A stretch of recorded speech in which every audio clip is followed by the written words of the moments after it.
over 30 centuries, tribal war cries have echoed across this rugged African land, once known as Abyssinia. Now it is called Ethiopia, land of the people with faces burned by the sun.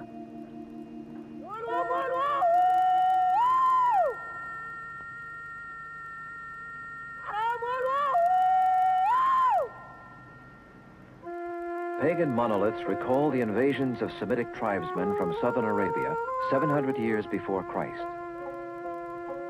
Here in Aksum, descendants of Solomon and Sheba were crowned king of kings and set the future course of empire in Ethiopia.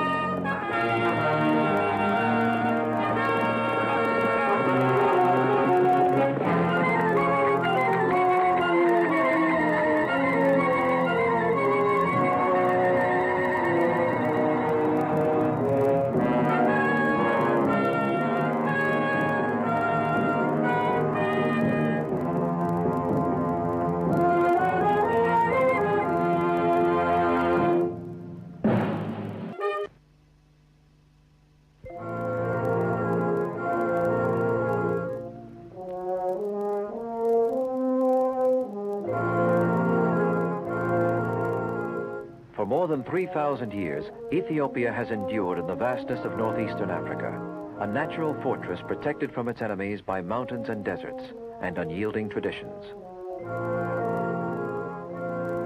Before the late 19th century, relatively few foreigners had penetrated its inaccessible borders. Lying just north of the equator, Ethiopia's 471,000 square miles supports a population of 25 million. With a terrain as varied as Africa itself, Ethiopia has never been fully mapped.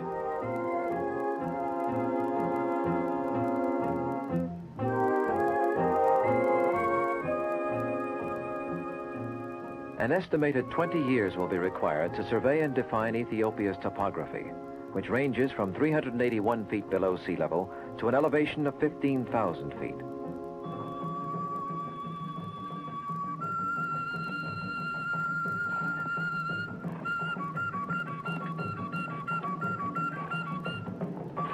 The earliest known invaders came from southern Arabia.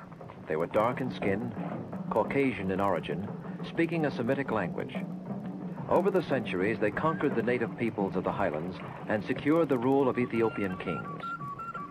It was fierce warriors like these who turned back repeated invasions by Muslim armies, who kept the fertile highlands from being overrun by nomads from neighboring countries, who defeated the Italians at Adwa in 1896 and kept Ethiopia from becoming another African colony.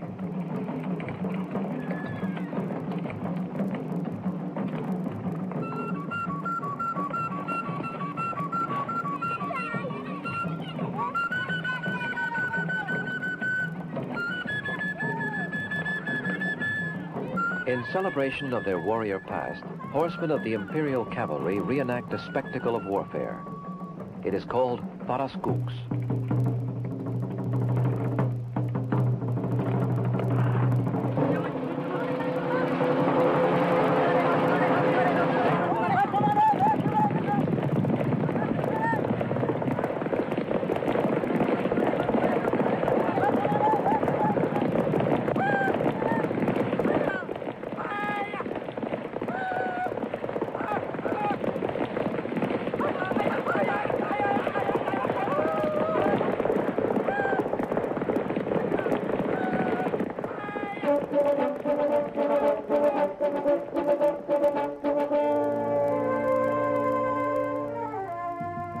After decades of war against Muslim invaders, Gondar became the capital of Ethiopia in 1636. Castles were constructed in a European style, perhaps influenced by the Portuguese, who aided Ethiopia against Islam.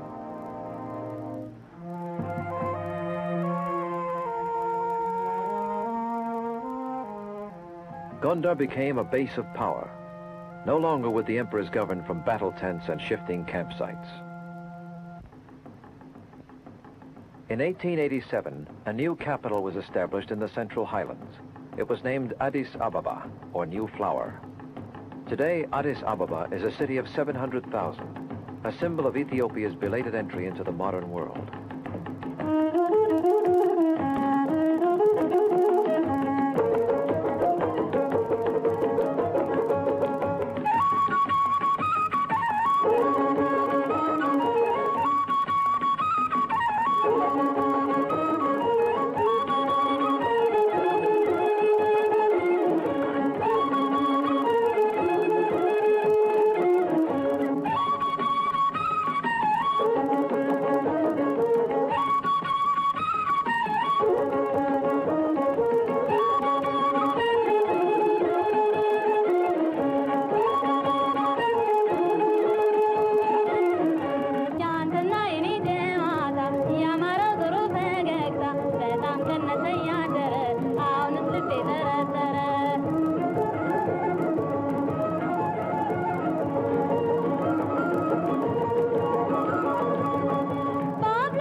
Charles Sutton came to Addis Ababa as a member of the Peace Corps. He remained to form the Orchestra Ethiopia with composer Tesfaye Lemma.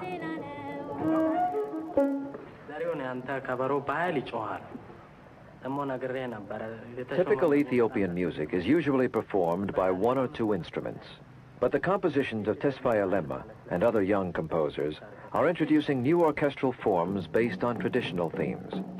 They compose for instruments that were known in biblical times. Their new songs are new sounds, even to many Ethiopian ears.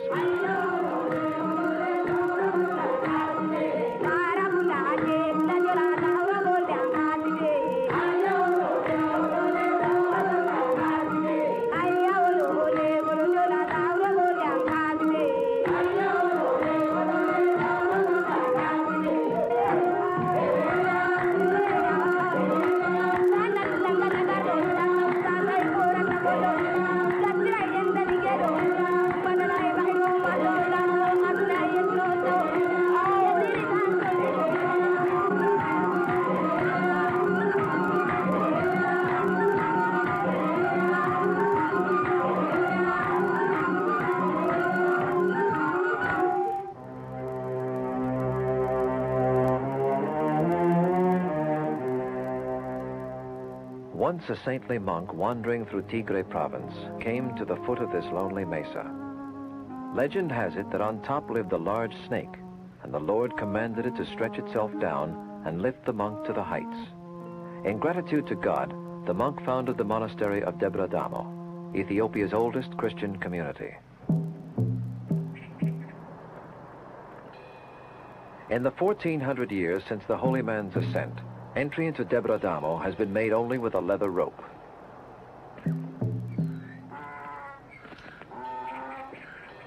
Not only is Debre Damo a holy sanctuary, but a rock fortress that has withstood repeated assaults by foreign invaders.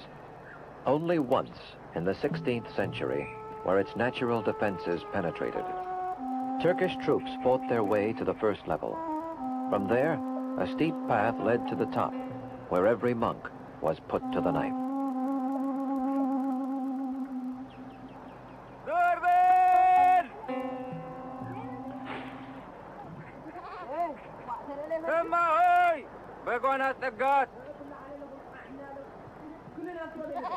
On special days, the monks trade for food from nearby villages.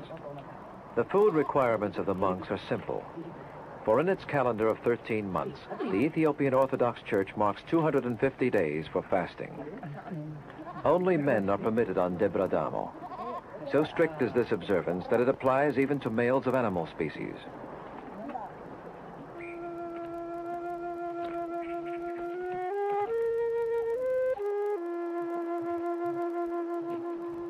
Debre Damo is distant from the world of ordinary men. The Ethiopian who enters its life must dedicate himself totally to the biblical God. He must leave behind all desires for worldly happiness. He has received little schooling beyond the mysteries of his faith. He knows suffering and self-denial and strives for the compassion of Christ toward his fellow man.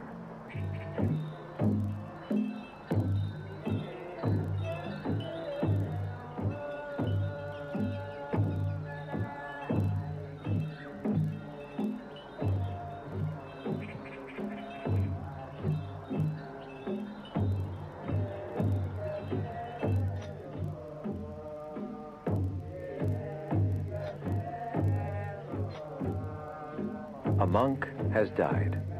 82 years of his life were spent on Debradamo. More than likely, he came to this isolated mountaintop as a boy, perhaps as an orphan, or from a family too poor to keep him. In accordance with his vows, he fulfilled his Christian duties, and those who bore witness chant the Holy Mass.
Today, Debradamo belongs to the aged.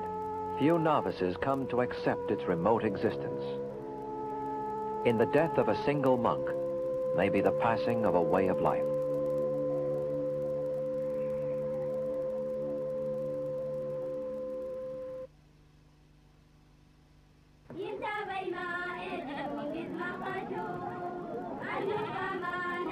Harar is a Muslim city and capital of Ethiopia's largest province. Until the 1930s, it was a slave center. Arab traders from across the Red Sea bargained with local merchants for human lives. Now the slaves and their anguished cries are gone forever.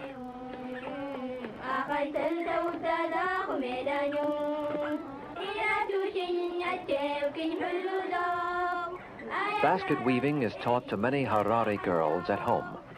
Those with skill find jobs in small workshops that turn out household items.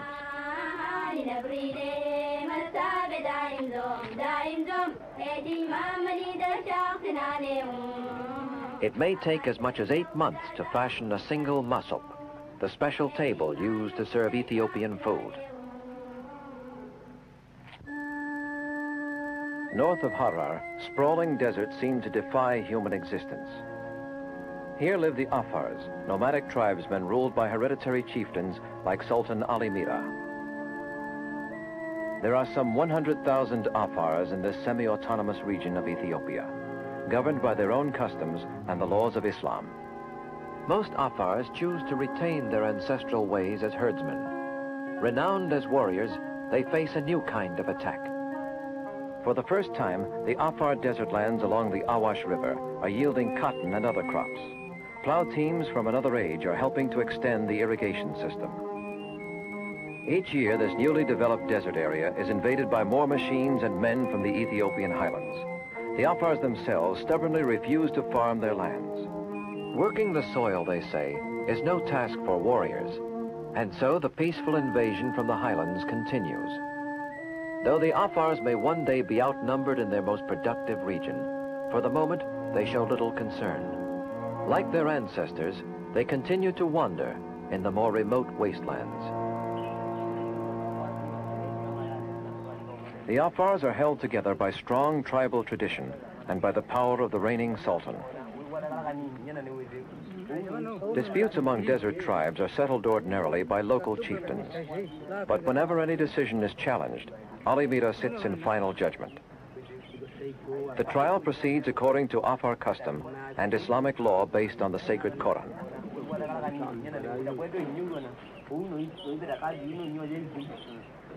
Once the evidence is given, the power to punish or to forgive rests with the Sultan. No Afar would dare challenge his verdict.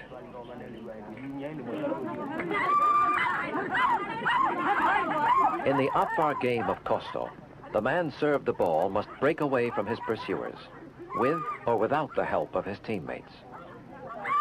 There was a time when Kosto was so violent, it became necessary to ban further play. Now it is permitted again, in moderation.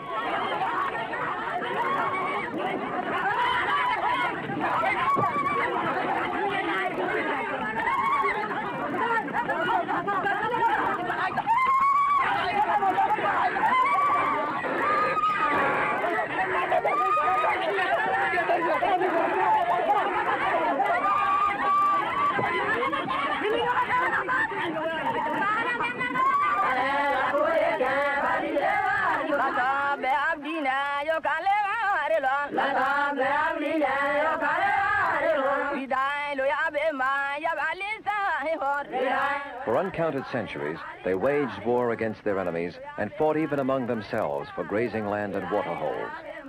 Slaying an enemy was the Afar's way to manhood. It was better to die than to live without killing.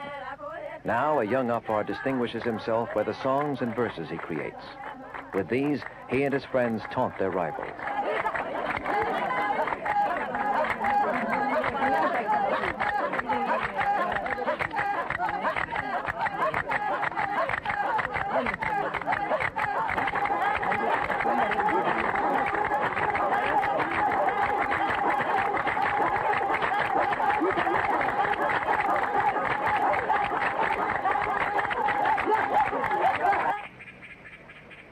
In Ethiopia live racial and religious groups whose origins are obscured by legend.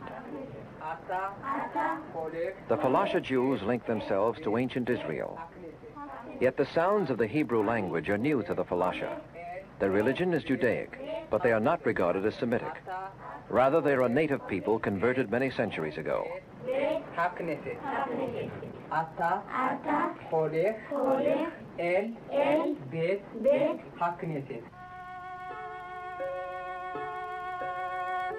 Young Falasha now study Amharic, the official language of Ethiopia, but their mode of living remains strongly Judaic. It grew out of the battles fought by the ancestors of these children against armies of the emperors and Muslims alike. Their prolonged struggles ensured the survival of the Falasha and their faith. In the village of Ambober near Gondar, it is the eve of Pasika, the traditional Passover. The annual cleansing of the synagogue is performed by priests and monks. Monastic life, common to Christian faith, was adopted long ago by the Falasha Jews.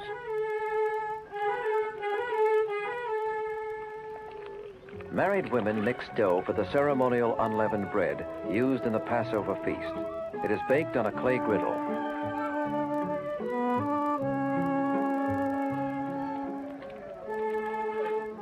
Many Falasha beliefs are outside the body of Jewish faith. The Falasha do not observe all dietary laws. They know little of sacred lore beyond the Old Testament. And the Sabbath is a woman who intercedes with God for both the righteous and sinners.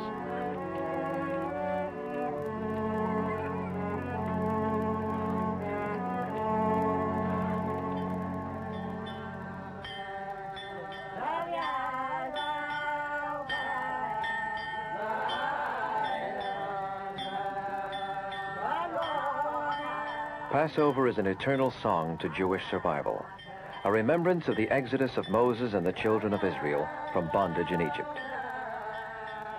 It is a story more than 3,000 years old, and many Falasha regard it as their very own. They believe that one of the Hebrew tribes struck south from Egypt and settled in Ethiopia.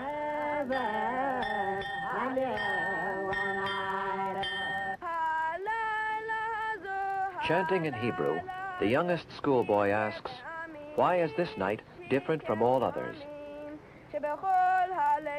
Few Falasha understand the language of the Old Testament, but the story of Passover is known to them all. On this night, the flight to freedom began. Away from Pharaoh's Egypt, away from the angel of death that brought destruction to the Egyptians, but passed over their houses. So quickly did the Jews depart, they were forced to bake their bread unleavened. To celebrate their escape, unleavened bread is eaten by Jews everywhere on Passover Eve.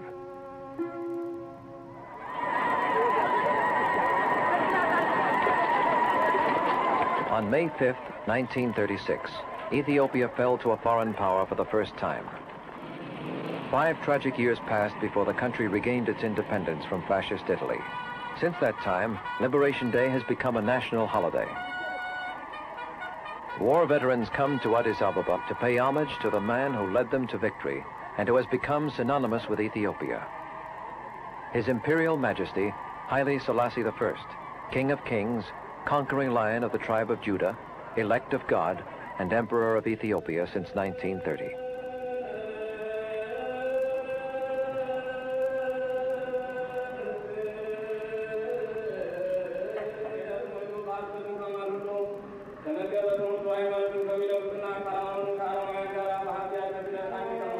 Emperor Haile Selassie has survived crises few modern leaders experience. The brutal conquest of his country was the most painful. When he appealed for help to the League of Nations, he spoke not only for Ethiopia, but for the integrity of all small nations. The world turned its back and drifted into a Second World War.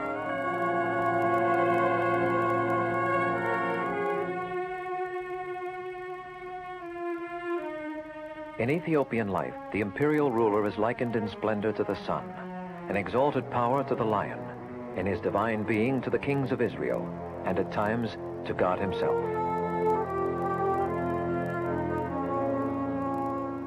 But the majesty of his office has not kept Haile Selassie from active leadership of his people. His will determines the policies to be followed by his ministers, by his successor, Crown Prince Asfawassen, and in some instances, even by the church. Emperor Haile Selassie is an absolute monarch, or as near as any in modern times. He has guided Ethiopia's destinies for over 4 decades with firm purpose. In large measure, each triumph, burden, or sorrow has been his.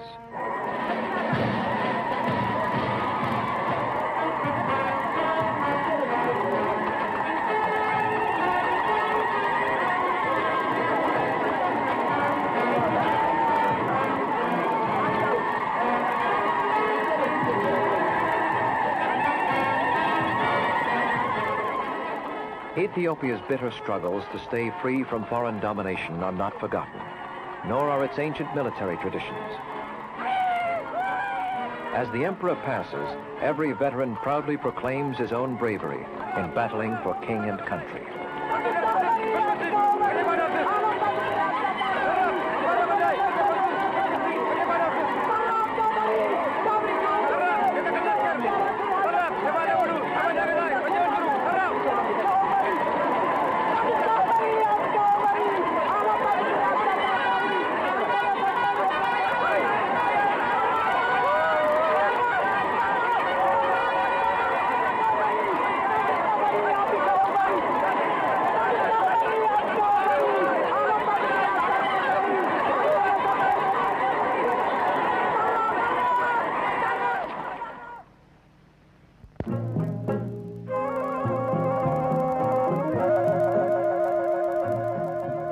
As diverse as the Ethiopian landscape are its people and cultures. The Galla came as invaders to the Konso region of southern Ethiopia 2 centuries ago. Here they found tribal rites which honor the dead with wooden statues and made them their own. During his lifetime, a Konso man will prepare statues for use upon his death. One is of himself, others of his family. These memorials are never set over his grave, but at some crossroad or landmark where passing tribesmen will remember him. There are 10 million Galla today, divided into 200 tribes.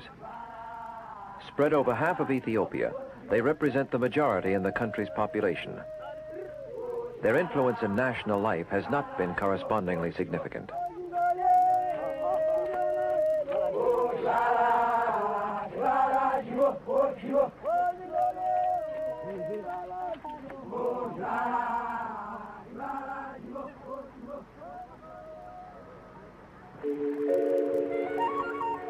On nearby Lake Chamo, the people use a boat found only in this region of Ethiopia. It is called an ambach.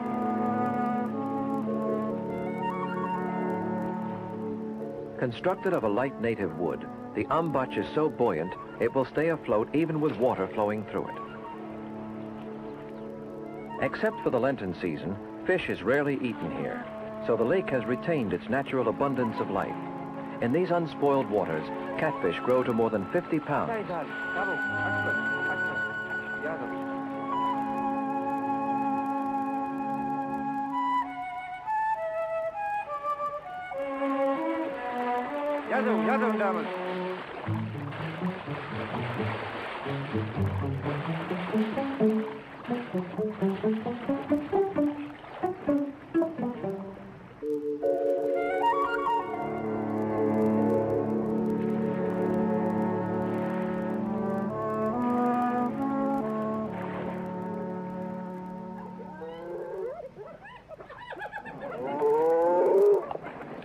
There is an old saying in Africa that when the hyena approaches, the dog will run away. For no dog can stand up to the powerful jaws of a hyena. Searching for refuse or scraps, the hyena enters into villages and towns at night. He is the unfailing garbage man of Africa.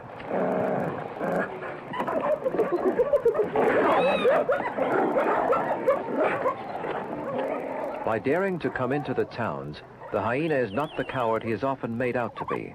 A man in Harar proved this and turned it into an occupation. Along with hyenas have come occasional tourists to witness this attraction. But whether there are tourists or not, the hyena man must keep his nightly appointment or risk losing his performers and his livelihood.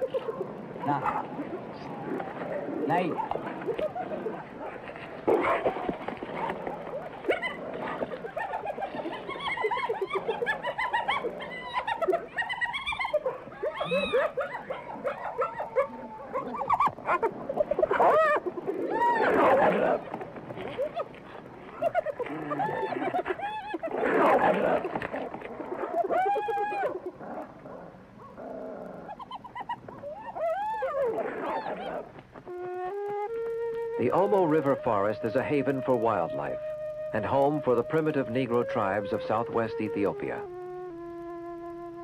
Here live the Bumi, skilled hunters who have formed a partnership with a group of outsiders. Together, they hunt one of Africa's most dangerous animals for skins and food. Heading the operation is a Frenchman, Lucien Kadik. The Bumi tribesmen call him Lulu. Lulu has hunted in Africa for 20 years. He speaks only French. His associate, Giovanni Corvo, speaks Italian.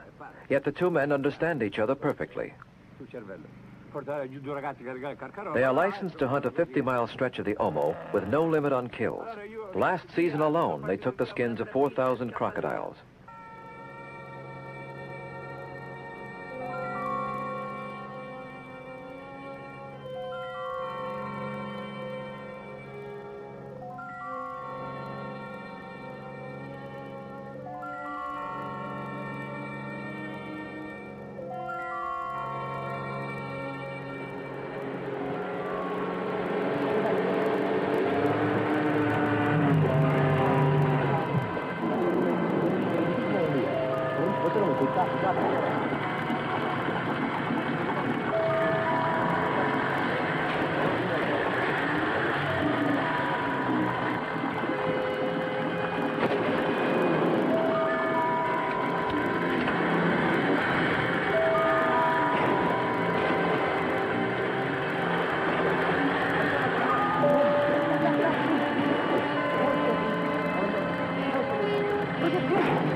It can be argued that the crocodile is an ugly, distasteful creature, a treacherous killer. Yet it has survived on this earth more than 3 million years. Now man threatens its very existence.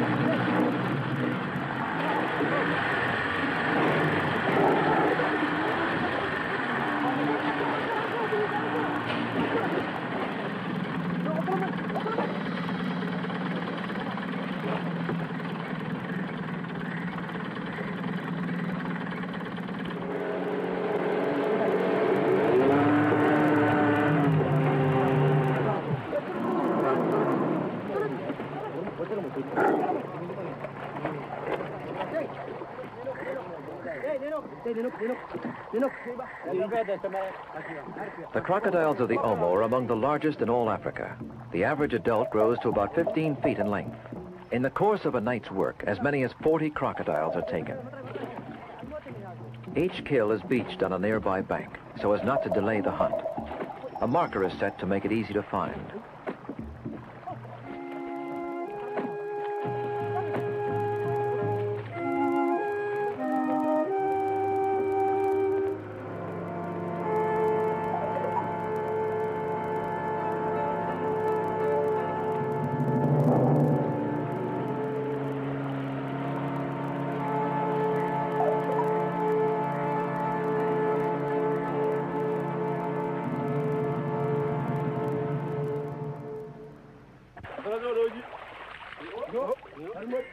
For centuries, the Bumi lived in almost total isolation. Now progress has come to the Omo in an operation whose ultimate goal is destruction.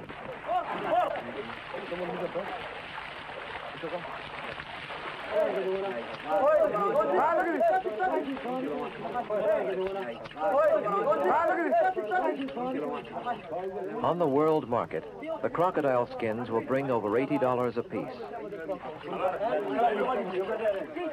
To the Bumi, the skins have little value. They hunt the crocodile for one reason: its meat.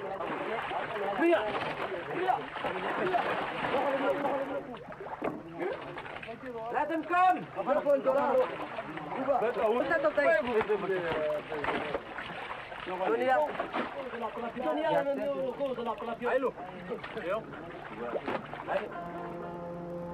For the natives, these are good times.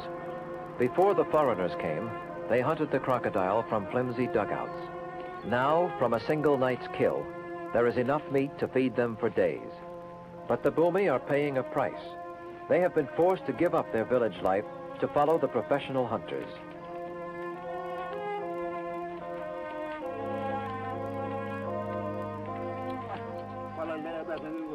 Some believe the Bumi came to the Omo long ago to escape slave traders. Here they found shelter and a staple diet. It must have seemed then that the crocodile would last forever. Within a few years, they have helped bring the animal closer to extermination, and in so doing, may have brought about the end of their own way of life.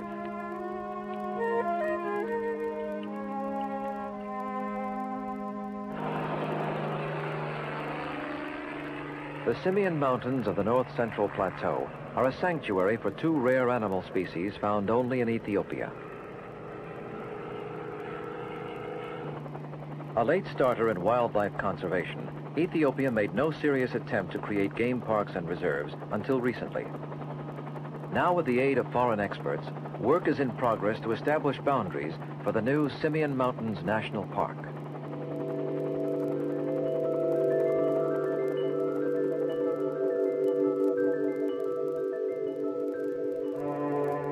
The Walya ibex is found nowhere else on Earth.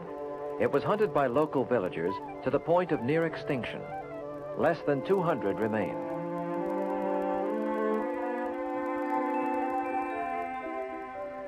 The Gelada baboon are more numerous, never having been hunted in this region.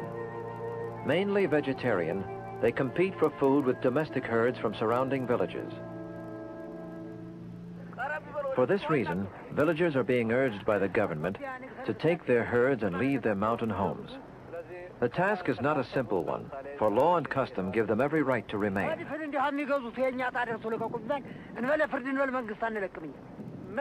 The district governor offers a chance for a better life with new lands on the lower plateaus. For over a year, the mountain men have resisted the offer.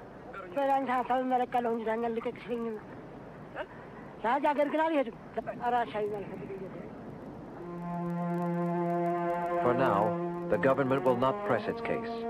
But inevitably, ancestral lands will become parklands, and the shepherds of the High Simians will be gone forever.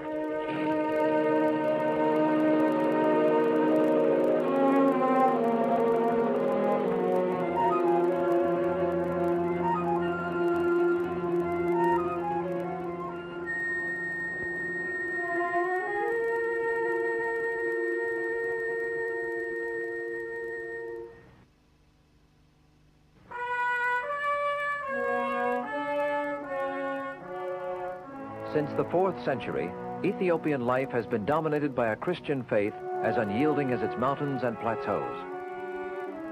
During the 12th century, a pious king named Lalibela ruled from his mountain capital in northern Ethiopia. Gathering craftsmen from other lands, King Lalibela constructed a group of churches out of living rock.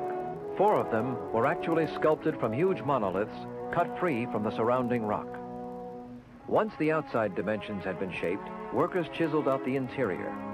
Whether they proceeded from the top through the windows or from the bottom through the door, no one knows. In several churches, it took 40 years to cut columns and arches from solid rock.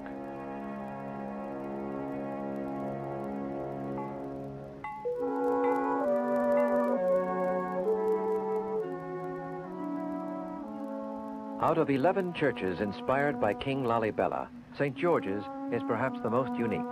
Cut in the form of a giant cross, it soars 40 feet out of the massive rock in sublime unity with the earth. Older than its man-made monuments are the rituals of the Ethiopian Orthodox Church, with influences of early Judaism and pagan worship.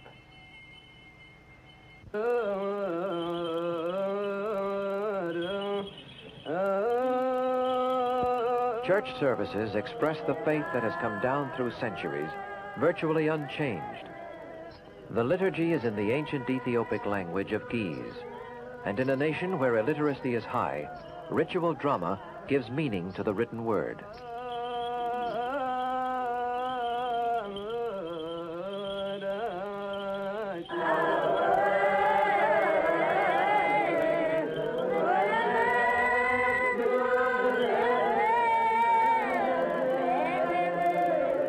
This is Thursday in the Holy Week that leads up to Easter.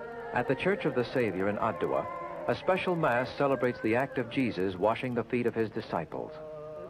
According to St. John, when Jesus poured water on the feet of his disciples, he taught them an undying lesson in humility. And in turn, the Church teaches this lesson to its followers.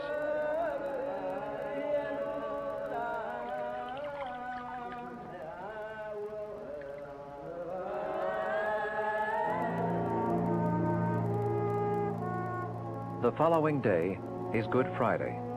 In Axum, the holiest of places, the Church is the keeper of the crowns of past emperors. The Church alone is the confirmer of the King of Kings, and nearly every Ethiopian emperor came to Axum to be crowned.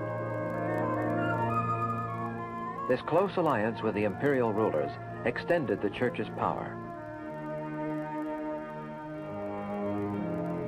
On this Good Friday, the imperial crowns are taken to the old church of St. Mary of Zion. The emperors of Ethiopia symbolically return to witness once again the Passion of Christ.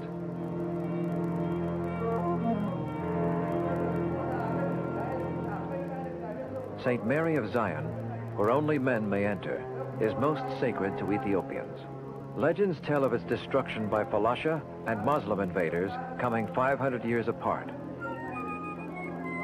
And on this sacred day, the blood of the past is remembered in the blood of Christ.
The ancient Melekite horns announce the second day of Jesus' death.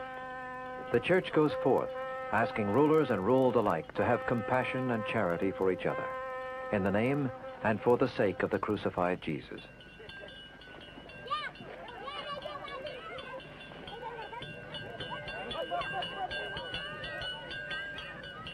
At sunset, the liturgy that leads to Easter will begin in the new Basilica of St. Mary's.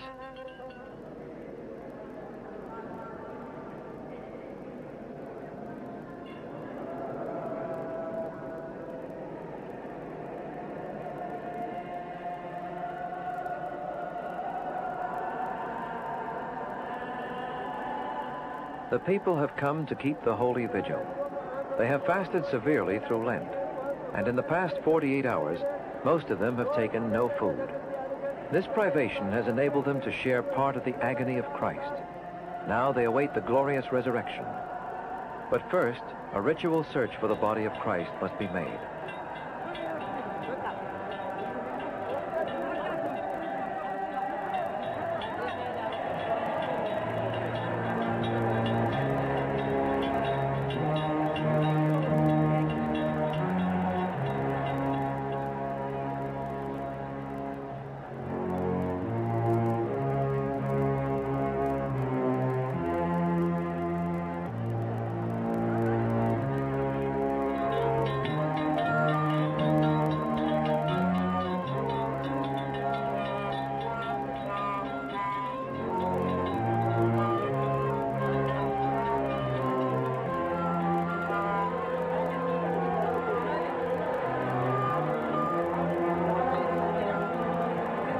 From out of darkness come the joyous words, Christ is risen.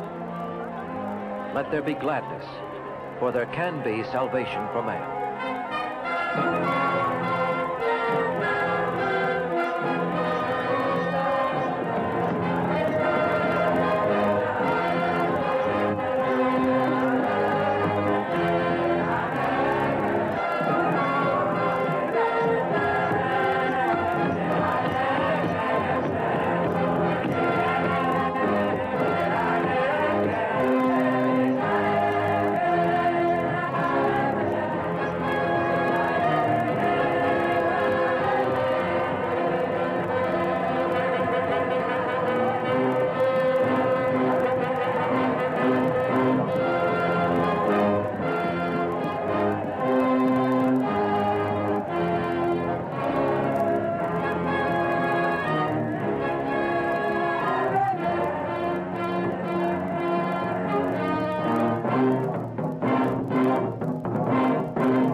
The fast is broken.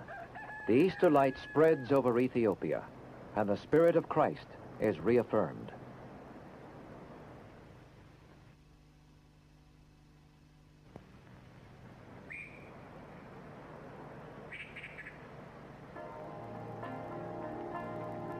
In Ethiopia, the hour of 6 a.m., not midnight, is counted as the start of a new day. More than being another method of telling time, it reflects the historical waywardness of 3,000 years in this isolated part of the world. Ethiopia remains mostly agricultural, with long-standing poverty and much illiteracy.